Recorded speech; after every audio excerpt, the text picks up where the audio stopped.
Hello friends, very good morning. This side Shishir, welcome to my YouTube channel Shishir की पाठशाला। तो इस वीडियो में हम कवर करेंगे, जैसा कि आप सभी को पता है कि हम लोगों ने DSSB PRT TGT PGT या जो भी जिसमें टीचिंग मेथोडोलॉजी वाला सेक्शन होता है, जो कि इम्पॉर्टेंट सेक्शन है पार्ट बी का, और ये लगभग सब में पूछे जाते हैं। तो चलिए स्टार्ट करते हैं। 20 प्रीवियस ईयर के क्वेश्चन हैं, और 5 से 6 वीडियो ऑलरेडी अपलोड कर चुका हूँ मैं। प्लेलिस्ट भी बना दी है DSSB TGT PGT PRT teaching methodology के नाम से। आप लोग उसको जाके जरूर देखिए, यहाँ से बहुत आपको मदद मिलेगी। तो चलिए स्टार्ट करते हैं आज का पहला क्वेश्चन। कोलव के मॉडल के अनुसार ग्रह अनुभूति के आधार पर अधिगम की शैली हो सकती है। तो इस पहला है अभिसारी, दूसरा है आत्मसातकरण, और वहीं दूसरे की बात करें तो आत्मसातकरण है। तो इसका राइट आंसर बी हो जाएगा। बी का मतलब है कि पहला तथा दूसरा दोनों, अभिसारी भी होता है और आत्मसातकरण भी होता है। अब आगे चलते हैं क्वेश्चन नंबर 2 में। 1994 में किस शहर में प्लेग का प्रकोप था? तो 1994 में भाई प्लेग का प्रकोप कहाँ पे था? तो इसका राइट आंसर बी हो जाएगा, सूरत में था। अब आगे चलते हैं क्वेश्चन नंबर 3 पे। व्यायाम का नियम अधिगम के 3 नियमों में से एक है। जो व्यायाम का नियम है ये अधिगम के 3 नियमों में से एक है। इन नियमों को किसने विकसित किया? तो व्यायाम का नियम किसने विकसित किया? तो इसका राइट आंसर ए हो जाएगा, E.L. थॉर्नडाइक। तो याद रखिएगा, ये क्वेश्चन इंपॉर्टेंट है, यहाँ से पूछा जा सकता है। अब चलते हैं क्वेश्चन नंबर 4 पे। भारत में समावेशी शिक्षा को लागू करने में क्या चुनौतियाँ हैं? तो जो भाई इंक्लूसिव एजुकेशन है उसको अप्लाई करने में क्या चैलेंजेस हैं, ये क्वेश्चन है हमारा। तो ऑप्शन दिया है, भारत में विकलांग व्यक्ति के लिए कोई पॉलिसी नहीं है। दूसरा है, समावेशी शिक्षा प्राप्त करने का मार्ग लंबा और विविध है।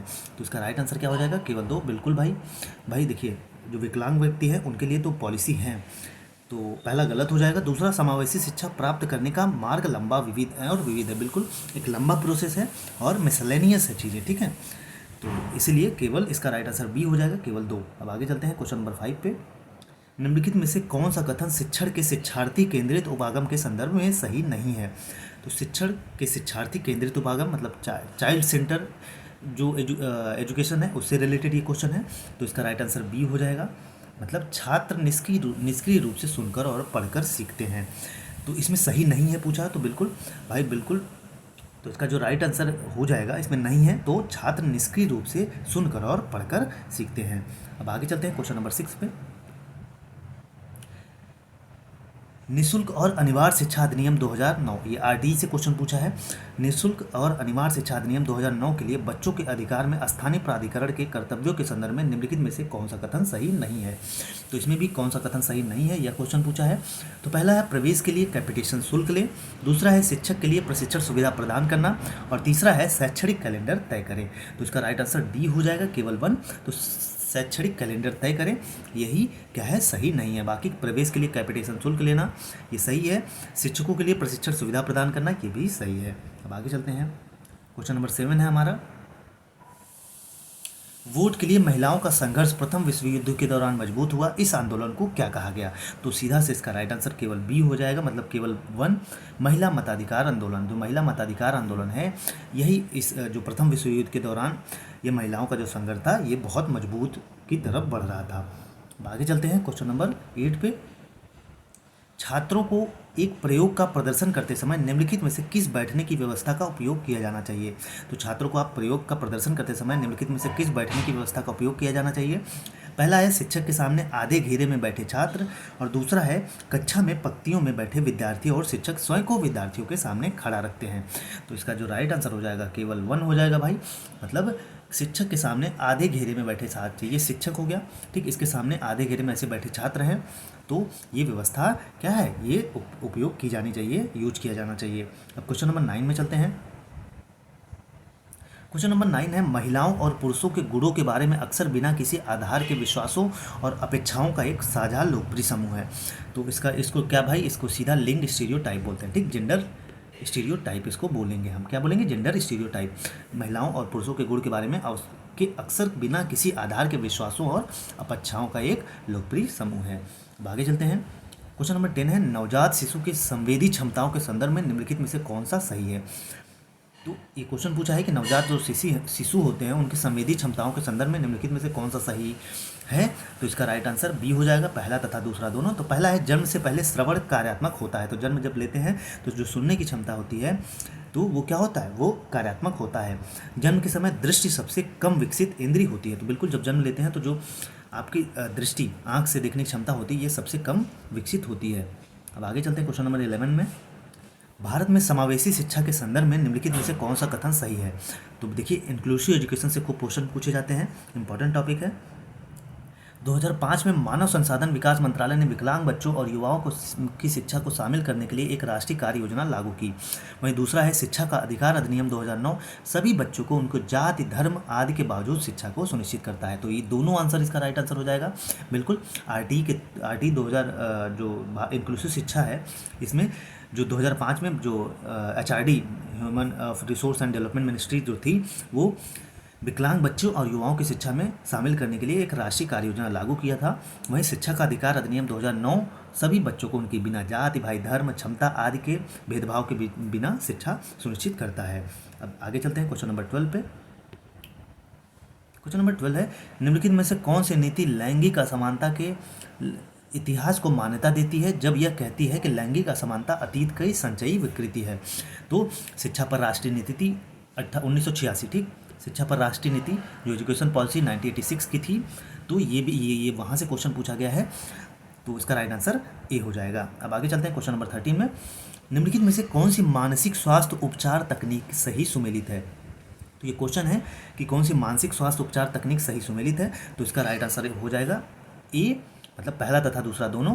मतलब पारिवारिक चिकित्सा, व्यक्तिगत मनोचिकित्सा जो होता है इसमें पहला है व्यक्तिगत मनोचिकित्सा उपचार, जिसमें एक चिकित्सक एक परेशान व्यक्ति को आमने सामने देखता है, तो इसको व्यक्तिगत मनोचिकित्सा कहते हैं। भाई आप डॉक्टर के पास गए, वो इंडिविजुअली आपको देखता है। और दूसरा है पारिवारिक चिकित्सा उपचार, जिसमें एक चिकित्सक परिवार के कामकाज के पैटर्न का विश्लेषण करने के लिए पूरे परिवार को एक साथ देखता है। अब कोई ऐसी समस्या है जिससे देखता है कि हाँ परिवार में कलह वगैरह तो नहीं है, उसको मतलब परिवार में भी प्रॉब्लम खोजने की कोशिश करता है, क्योंकि कहीं ना कहीं एक दूसरे का इफेक्ट दूसरे पे पड़ता है। तो इसका राइट आंसर पहला तथा दूसरा दोनों हो जाएगा। अब आगे चलते हैं क्वेश्चन नंबर 14। दी गई पंक्तियों को पढ़िए और सही शैक्षिक विचारक की पहचान कीजिए। तो इसका भाई John Dewey, right answer D हो जाएगा, जॉन डीवी। ये जॉन डीवी साहब ने कहा था कि उन्होंने स्कूल के सामाजिक और नैतिक स्वरूप पर जोर दिया। जो स्कूल है उसको सोशल और नैतिक रूप में जोर दिया था। उनका मानना था कि एक स्कूल को लघु समुदाय, एक भ्रूण समाज के रूप में कार्य करना चाहिए। ठीक, आगे चलते हैं, ये जॉन डीवी ने कहा था। 15 है क्वेश्चन नंबर 15। पूर्व स्वतंत्रता भारत में एक्ट वर्ष का निम्नलिखित में से कौन सा युग्म सही है। तो स्वतंत्रता के पूर्व भारत में कौन सा एक्ट सही है। तो इसका राइट आंसर केवल 1 हो जाएगा, सी केवल 1, आर्म्स एक्ट 1878। ठीक, ये स्वतंत्रता के पूर्व भी था। आर्म्स एक्ट कब हुआ था, इंपॉर्टेंट है, 1878 में। ठीक, अब आगे चलते हैं क्वेश्चन नंबर 16 में। निम्नलिखित में से कौन सा कथन सरकार को कर का भुगतान करने का सही कारण बताता है। तो पहला है सरकार द्वारा रक्षा, पार्क, सब्सिडी जैसी सार्वजनिक सेवाएं प्रदान करने के लिए।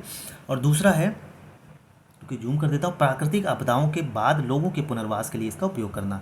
तो इसका राइट आंसर जो हो जाएगा दोनों हो जाएगा, पहला तथा दूसरा दोनों, कि सरकार द्वारा रक्षा, पार्क, सब्सिडी जैसी सार्वजनिक जो पब्लिक सेवाएं होती हैं वो सरकार प्रदान करे, इसलिए हम टैक्स देते हैं उसको। और दूसरा है प्राकृतिक आपदाओं के बारे में बाद लोगों के पुनर्वास के लिए इसका उपयोग करना। बिल्कुल ठीक। अब आगे चलते हैं क्वेश्चन नंबर 17 में। बार बार पलक झपकाना किस दुर्बलता का लक्षण है। तो बार बार अगर आप पलक झपका रहे हैं ऐसे, तो ये किस दुर्बलता का लक्षण है। तो इसका राइट आंसर सी हो जाएगा, दृश्य बाधा है आपको। नेक्स्ट 18। जीन जैक्स रूसो ने अपनी पुस्तक एमिल में नैतिक विकास, एमिल में नैतिक विकास की त्रिचरणीय योजना को जोड़ा। इन चरणों के संदर्भ में निम्नलिखित में से कौन सा कथन सही है। शैशवावस्था और बचपन में शिष्य पर आसक्ता का शासन होना चाहिए। और दूसरा है बचपन और यौवन के बीच शिष्य पर उपयोगिता का शासन होना चाहिए। तो इसका राइट आंसर सी हो जाएगा, पहला तथा दूसरा दोनों। कि जो रूसो थे अपनी पुस्तक एमिल में उन्होंने नैतिक विकास के त्रिस्तरीय योजना प्लानिंग को जोड़ा था, जिसमें से शैशवावस्था और बचपन में शिष्य पर क्या होना चाहिए, आवश्यकता, जो चीज़ें जरूरी है भाई उनकी, उन पर शासन उन पर होना चाहिए। दूसरा है बचपन और यौवन के बीच शिष्य पर उपयोगिता का भी शासन होना चाहिए। अब आगे चलते हैं क्वेश्चन नंबर 19 में। निम्नलिखित में से कौन सा भारतीय संविधान में मूल अधिकार नहीं है। तो जो संपत्ति का अधिकार है ये मूल अधिकार नहीं है। आगे चलते हैं क्वेश्चन नंबर 20 पे। आज का लास्ट क्वेश्चन है हमारा, निम्नलिखित में से कौन सी विशेषता अधिगम की समस्या समाधान पद्धति में शामिल है। तो पहला है एक लक्ष्य प्राप्त किया जाना है, और दूसरा है सचेत, नियोजित और उद्देश्यपूर्ण हमले के माध्यम से महसूस की गई कठिनाई को चुनौती देना। तो इसका राइट आंसर सी हो जाएगा, पहला तथा दूसरा दोनों। भाई एक लक्ष्य प्राप्त किया जाना चाहिए, ये हमारी क्या अधिगम की समस्या समाधान पद्धति में है, और सचेत, नियोजित और उद्देश्यपूर्ण हमले के माध्यम से महसूस की गई कठिनाई को चुनौती देना।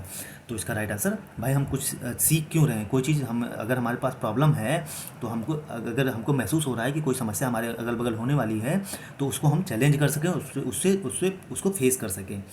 तो इसलिए हमें अधिगम बहुत ज़रूरी है। तो इसलिए आज हम लोगों ने 20 क्वेश्चन कर लिया, टॉप 20 क्वेश्चन जो प्रीवियस ईयर के क्वेश्चन हैं, यहाँ से आपको बहुत मदद मिलेगी, और मोस्टली क्वेश्चन इसी के इर्द गिर्द रिपीट होते हैं। तो ऐसे वीडियोस को पाने के लिए आप चैनल को लाइक शेयर सब्सक्राइब जरूर करिएगा, और अपने फ्रेंड्स तक इसको शेयर कर दीजिएगा। और इसका पीडीएफ पाने के लिए हमारे टेलीग्राम चैनल शिशिर की पाठशाला है, उस पर जुड़ जाइए, आपको इसका पीडीएफ फ्री में मिल जाएगा। बाकी चैनल पे नए हैं तो चैनल को जरूर सब्सक्राइब कर लीजिएगा। फिर मिलेंगे अगले वीडियो में टॉप 20 क्वेश्चन के साथ। एक प्लेलिस्ट बना दी है, उसमें ये आपको सारे वीडियो मिलेंगे। तब तक के लिए जय हिंद, जय भारत।